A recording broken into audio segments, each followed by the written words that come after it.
Hi all welcome to Blasters arena. Kerala Blasters ഇപ്പോൾ വലിയ ഒരു അഴിച്ചുപണിയുടെ വക്കിലാണ്. പുറത്തേക്ക് വരുന്ന റിപ്പോർട്ടുകൾ എല്ലാം തന്നെ അതിലേക്കാണ് വിരൽ ചൂണ്ടുന്നത്. അഭിക് ചാറ്റർജി വലിയ മാറ്റങ്ങൾ ടീമിനകത്ത് വരുത്തിയേക്കും എന്നാണ് ഇപ്പോൾ പ്രതീക്ഷിക്കപ്പെടുന്നത്. ഒരുപാട് റൂമറുകൾ പുറത്തേക്ക് വരുന്നുണ്ട്. കേരള ബ്ലാസ്റ്റേഴ്സുമായി ബന്ധപ്പെട്ട അപ്ഡേറ്റുകൾ നൽകാറുള്ള അഷ് അലി കുറച്ച് വിവരങ്ങൾ ഇപ്പോൾ നൽകിയിട്ടുണ്ട്. അദ്ദേഹം പറയുന്നത് നമുക്കൊന്ന് പരിശോധിക്കാം. കൂടുതൽ താരങ്ങൾ കേരള ബ്ലാസ്റ്റേഴ്സിൽ നിന്നും പുറത്തേക്ക് പോവുകയാണ്. അത് നമുക്ക് പ്രതീക്ഷിക്കാം.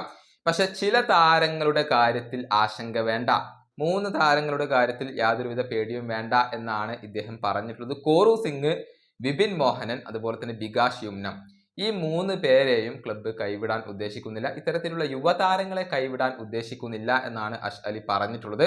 ഈ താരങ്ങളുടെ കാര്യത്തിൽ ലോങ് ടേം പ്ലാനുകളാണ് കേരള ബ്ലാസ്റ്റേഴ്സിന് ഉള്ളത്. ഭാവി വാഗ്ദാനങ്ങളായിക്കൊണ്ട്, ഭാവി മുതൽക്കൂട്ടുകളായിക്കൊണ്ടാണ് കേരള ബ്ലാസ്റ്റേഴ്സ് ഈ ഒരു താരങ്ങളെ പരിഗണിക്കുന്നത് എന്ന കാര്യം ഇപ്പോൾ അഷ് അലി സ്ഥിരീകരിച്ചിട്ടുണ്ട്. അതായത് മികച്ച പ്രകടനം നടത്തുന്ന യുവതാരങ്ങളെ നിലനിർത്തിക്കൊണ്ട് ബാക്കിയുള്ള താരങ്ങളെ ഒഴിവാക്കി പകരം മികച്ച താരങ്ങളെ കൊണ്ടുവന്ന് മികച്ച ഒരു ടീമിനെ പടുത്തുയർത്തുക എന്ന ഒരു ലക്ഷ്യത്തോടു കൂടിയാണ് കേരള ബ്ലാസ്റ്റേഴ്സ് ഇനി മുതൽ പ്രവർത്തിക്കുക. ഈ വീഡിയോ അവസാനിപ്പിക്കുന്നു. അടുത്തൊരു വീഡിയോയിൽ കാണാം.